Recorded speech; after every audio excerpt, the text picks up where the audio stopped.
Ricky Hatton's former coach and professional boxer, Billy the Preacher Graham, on Wakefield hardman Paul Sykes. I had the same manager as Paul Sykes, but I'd heard a lot about Paul before I got to know him. Of course, I'd heard by word of mouth from others what they thought of him. The very first time I met Sykesy, he came down to my gym in Manchester to spar with Phil Martin. For some reason, Phil didn't want to spar with Paul. Maybe Phil thought he was going to fight him one day. I don't know. But I wanted to spar everybody because that was the only part of training I liked. So I volunteered in Phil's place. When I sparred with Sykes, he'd just come out of prison again. But he was surprisingly a good boxer for a big guy.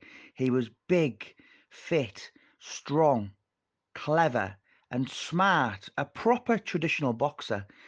With me being smaller and lighter than Paul, I was a lot quicker, and it was easy for me to go in and slip in and out of his shots. When I got to know Paul, I couldn't believe what he was like because he was really nice. Listening to Paul during the few times I sparred with him, I could tell he was really intelligent and well read. To be honest, I was shocked at just how polite and eloquent he was because I expected him to be some big fucking rough bruiser, but that's not what he was like at all. He was great with me and he was really praising at how good he thought I was, but further back in his mind, he was crazy as fuck. Only then could you see he was the person you wouldn't like to cross. You knew by talking to him, and he was just being nice. I knew how actually crazy he was.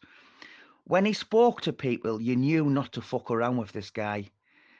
I'd have run a fucking mile if Paul had invited me out drinking in Wakefield because you knew if this man had a couple of pints, then someone was getting banjoed, and it wasn't going to be me.